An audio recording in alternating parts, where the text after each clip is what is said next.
the story we as a nation have told ourselves that hard work is the key to success, that work is an exit from poverty, not having a home, being homeless. You sit there and you struggle for a minute. You're like, well, I have a roof over my head, but it's not mine and it's temporary and I could actually literally be booted out tomorrow.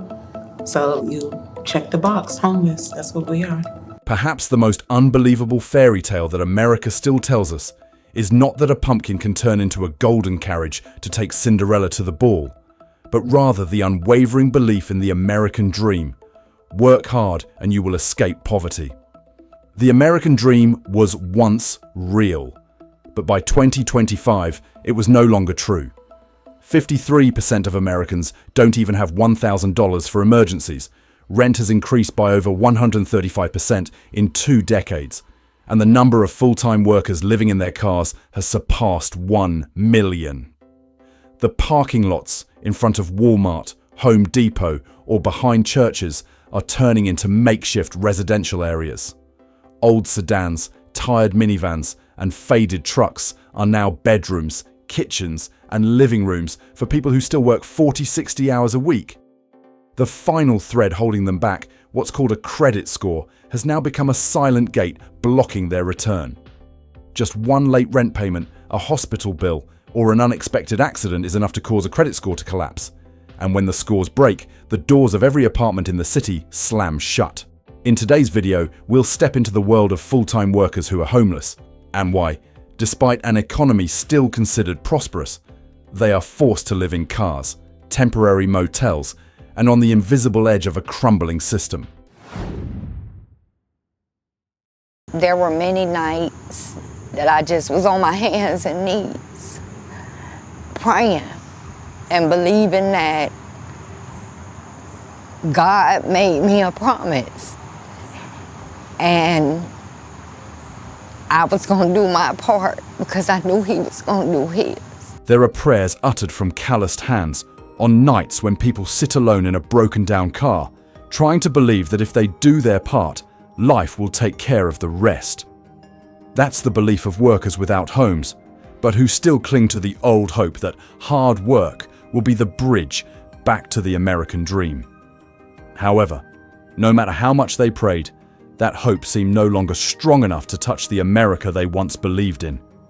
The true American worker was once a symbol of truth, working full-time, arriving on time, taking extra shifts when needed, paying taxes in full, keeping a clean record, and supporting a family on a single salary. That's a familiar image for the baby boomer and Gen X generations, those who once built the entire economy with their resilience. But it is precisely this group of exemplary people who are being pushed off the stable track by the system. According to statistics, over 6 million employed workers still live in housing insecurity, a figure that directly contradicts the long-standing promise that everyone has an opportunity. The cause lies not in morality or effort, but in the growing gap between income and the cost of living. Over the past 2 decades, rent has increased by 135%, while wages have only increased by 45%. If paying rent used to be like paying the monthly fee for a magazine, now it's like taking on a loan to buy a new truck. No one can outrun such a steep cost curve. For those earning under $35,000 a year, nearly a quarter of the workforce, housing costs consume 50–70% of their income, like buying a pizza but having 4 large slices taken before you can even open the box. At the same time, 53% of Americans don't even have $1,000 for an emergency. This means that more than half the country is only one flat tire or emergency room bill away from financial ruin. Essential industries, retail, logistics, healthcare, restaurants remain the operational backbone of America. But they offer unstable schedules, lack of paid time off, lack of insurance, and limited opportunities for advancement. Workers in this group are trapped in a cycle of working hard but not getting ahead, not because they aren't trying, but because their efforts can no longer keep pace with the rising cost of urban life. The generation gap makes reality even more burdensome. From the 1970s to the 1990s, a median home cost only 2 to 3 years' worth of a middle-class worker's salary. By 2025, that number had increased to 8-12 years' worth of salary. Even the car that was once a symbol of freedom has become a final roof. 91% of homeless workers consider their car their only asset. One breakdown means losing your way to work, losing your shelter, and being thrown off course. Meanwhile, health, a silent threat, is becoming increasingly fragile. 58% of debt sent to collections is medical debt. An untreated toothache is enough to send a stable person straight down the street. Many people believe that if a job isn't enough to live on, you should take on 2 or 3 more jobs. But in reality, it has never been that simple. Even those working 2 to 3 jobs cannot earn enough to rent a 1-bedroom apartment in a major city. In Los Angeles, the living wage is $43 an hour, while the average service worker's wage is only about $18 an hour. That difference is like trying to use a small bucket to bail water out of a sinking boat. And when the promise of work hard and you'll make it no longer holds true, America is witnessing the emergence of a new class never before so distinct in history. The working homeless, people who work 40-60 hours a week but have to sleep in their cars, temporary motels, or part-time parking lots. Their existence is not an exception. They are millions of people simultaneously slipping off what was once considered a stable and sustainable trajectory. It's not because they're lazy, but because the tracks have changed direction. And no matter how fast they ran, they couldn't catch up to a system that was leaving them behind. In many American cities, just by crossing a street, you feel like you've stepped into 2 unrelated worlds. On one side is the university campus with green lawns, bustling cafes, and energetic startups.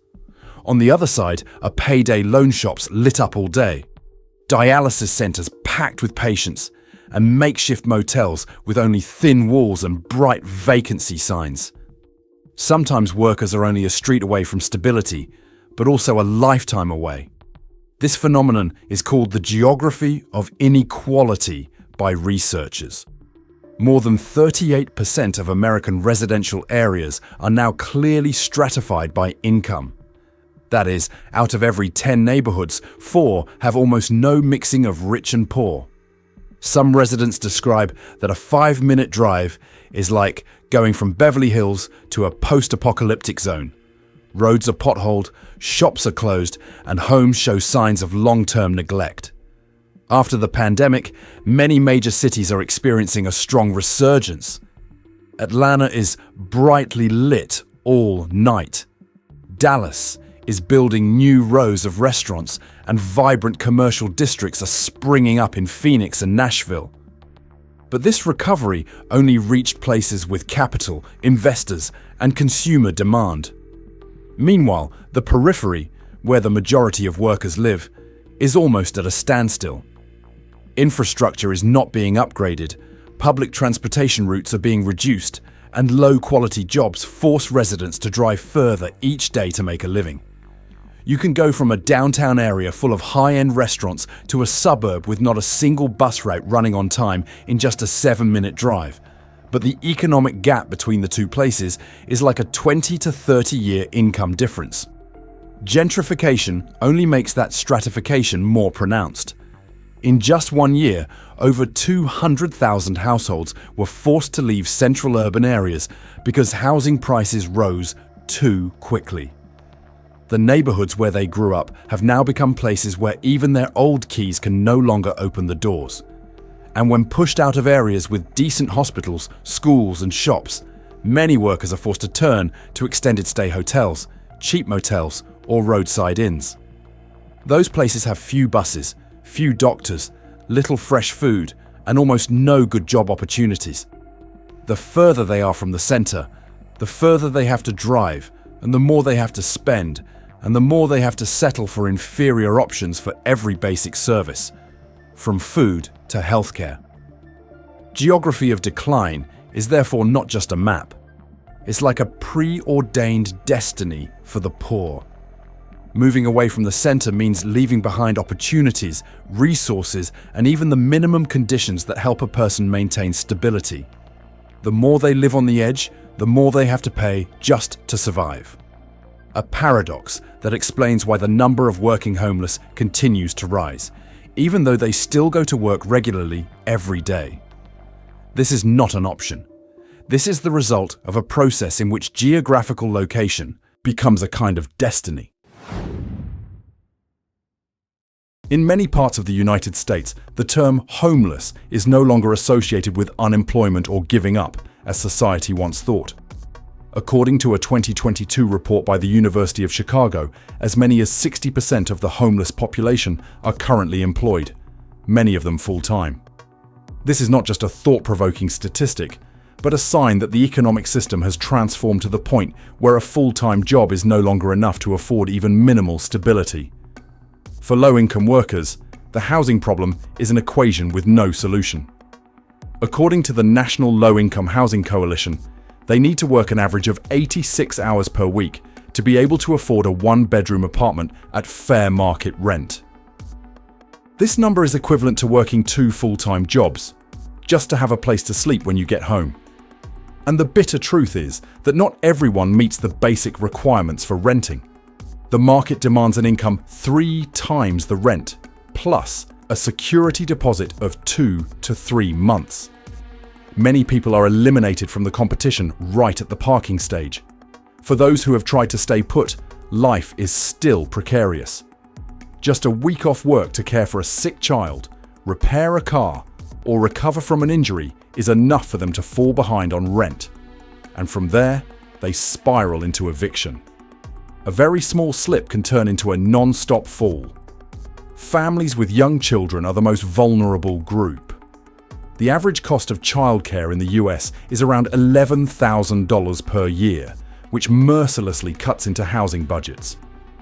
Every dollar spent on daycare is a dollar less for rent, gas, or food. And when all expenses hit the ceiling, housing becomes the first breaking point. For many, the car, which was only meant for commuting, has become the last resort for sleeping overnight. In California, Nevada, or Arizona, it's not uncommon to see parking lots turn into temporary housing areas at night. Workers sleep in their cars not because they want to save money, but because keeping the car means keeping their jobs. In many cases, the car is more valuable than any roof they've ever had. The working homeless are therefore not a small, isolated group. They are the result of a system in which working hard is no longer enough to earn a place to sleep. They go to work like everyone else, but come home to parking lots, empty fields, or temporary motels. They didn't choose that life. They were forced into it. And that is one of the greatest paradoxes of contemporary America.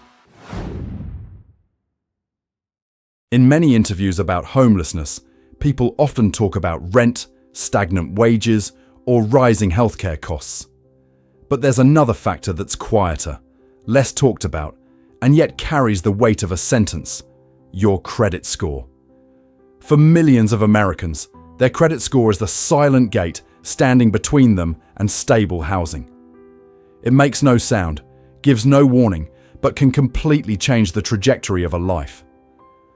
According to the CFPB, approximately 45 million Americans are currently in the credit invisible or credit unscorable category.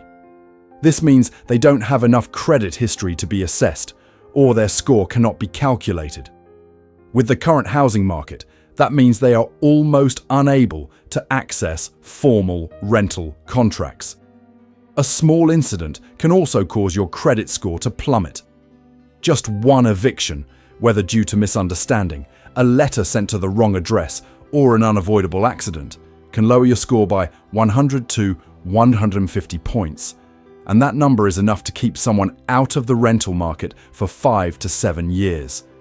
With medical debt accounting for 58% of all debt collections in the US, it's not hard to understand why many people lose their homes just because an ER bill falls due in the same month they just had their car repaired, had their hours cut, or were temporarily laid off. With low credit, workers' options become severely limited. They couldn't sign a lease at an affordable price, so they were forced to rely on expensive and unstable options. weekly motels, room rentals without a contract, or living in their car. These options are not only more expensive per unit area, but also lack the safety, legal rights, and stability that a family needs to survive. Even if they found a place that accepted applications, the initial cost was out of reach. Families with low credit are often required to put down a deposit of 2 to 3 months' rent. The application fees are higher, and sometimes they have to pay an additional fee called a risk fee, simply because the system assesses them as likely to fail, regardless of the underlying reason. Credit scores thus become a kind of destiny encoded into a number. It doesn't see the effort, doesn't measure responsibility, and doesn't take into account the losses that life brings. But it decides who gets a decent roof over their heads, and who has to sleep in their car. In a country that once believed opportunity was something anyone could achieve, it's difficult to face the reality that a single number can so drastically divide the fates of millions of people. No credit check, no lease, move in today. 3 conditions that sound like a lifeline for low-income workers. But behind that promise lies a sophisticated financial structure that operates like a trap, making it very difficult for the poor to escape. Extended stay hotels don't require credit, don't make you sign a contract, and allow you to pay weekly. But that very flexibility comes with a steep price, from $400 to $700 USD per week, depending on the state. If converted to monthly terms, that amount falls between $1,800 to $2,800 USD, higher than the rent for most one-bedroom apartments across the United States. A stark paradox. Those who cannot afford affordable housing are forced to pay higher prices to live in temporary rooms. Numerous cases have been documented showing families spending over $7,000 in just 8 months to live in a dilapidated motel, a cost that even exceeds the mortgage a middle-class family would pay for a decent home. The tragedy lies in the fact that this money didn't build any assets. It only bought the right to stay in a cramped temporary room where everything felt stuck between temporary and stagnant. The quality of the rooms at these extended stay hotels is hardly guaranteed. Marked walls, unfilled holes, the smell of long-term dampness and broken equipment. But tenants rarely dare to complain. They knew that all they had to do was open their mouths and they could be asked to move out immediately with less than 24 hours notice. Homelessness is not a distant concept. It's right behind the door, ready to strike at any moment. For families with young children, extended stay is never a suitable living arrangement.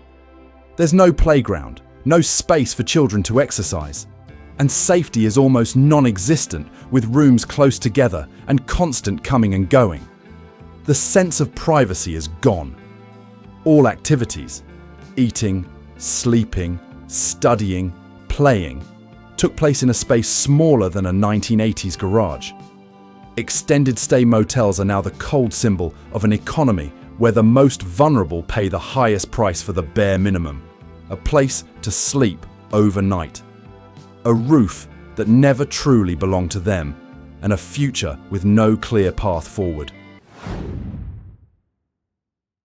After the 2008 housing crisis, when millions of families lost their homes to foreclosure, something happened quietly that few fully understood the impact of. Abandoned homes, once the lifelong dream of working-class families, suddenly became investment opportunities for financial funds and real estate corporations.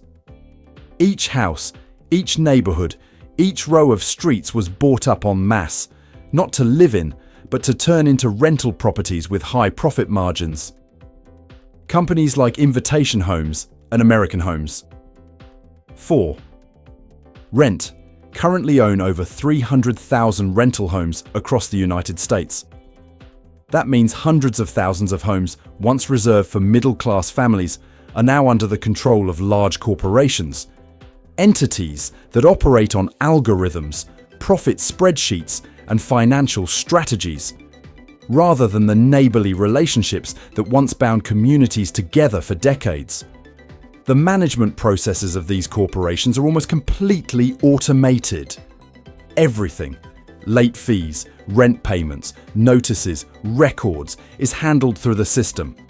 This makes renters more vulnerable than ever. Just one day late, the system will automatically send an alert. When house prices rise, these corporations tend to increase rental prices or sell assets to maximize profits. And the consequence is that low-income earners are being pushed out of the very homes that were once within their parents' reach.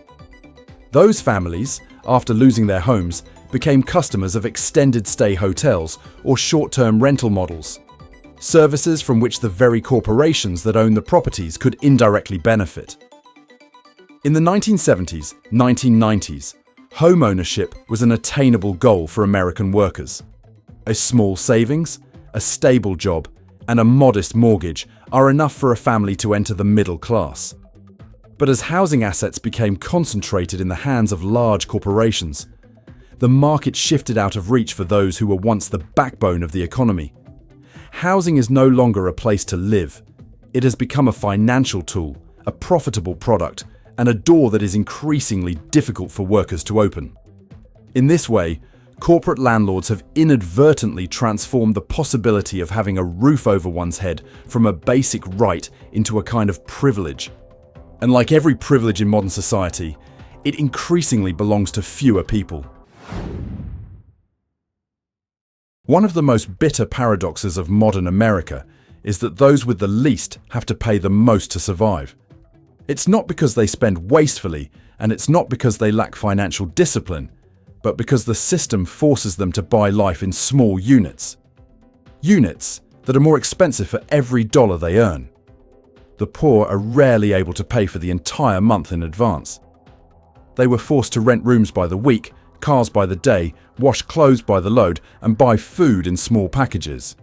Each unit is priced much higher than the rate for those who can pay monthly or annually.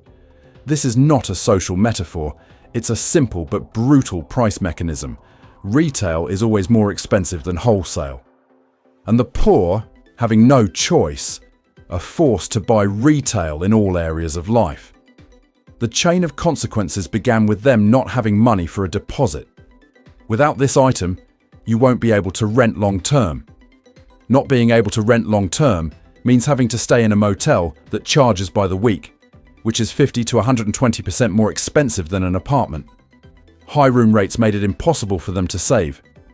Not being able to save means they can never break the cycle, even though they still go to work every day and still try little by little. In the field of healthcare, that cycle becomes even more intense. Without good insurance, the poor who enter the ER are stepping into a room that could determine their financial future. An emergency bill, no matter how small, can break an entire year's budget. This is the underlying reason why millions of American workers are at risk of homelessness despite working hard. Sometimes much harder than previous generations. In a country that once prided itself on the idea that you could get ahead just by trying, this paradox leaves a feeling not only of injustice, but also of extreme exhaustion. Looking back at the whole story, we see an America very different from many people's memories. A country where the hardest workers have to sleep in their cars, in makeshift motels, or in parking lots lit up all night. It's not because they lacked effort, but because the system around them changed too quickly, too deeply, and sometimes too coldly. For a generation that grew up in a time of stability, this reality is not only disorienting, it also raises the question, what made a dream that once seemed so real become so out of reach? If even full-time workers can't afford to keep a roof over their heads, what will become of the American dream? And when stability becomes a privilege rather than a basic right, what will we pay for in the years to come? If this story makes you think, please leave a comment. Press like to help the video spread further. And don't forget to subscribe so we can continue to explore the most authentic slices of America today together. The content in the video is compiled from public data sources, research reports, and stories documented across various media. The purpose of the video is not to assign blame to any individual or organization, but rather to reflect a portion of the social reality currently unfolding in many areas of the United States. The information, data, and examples used are for illustrative purposes only. They do not represent the entire situation in every state or every community, and cannot accurately describe the experience of every individual. Viewers should consult official sources for updated or more detailed information if needed. Thank you for watching the entire video. See you in the next videos.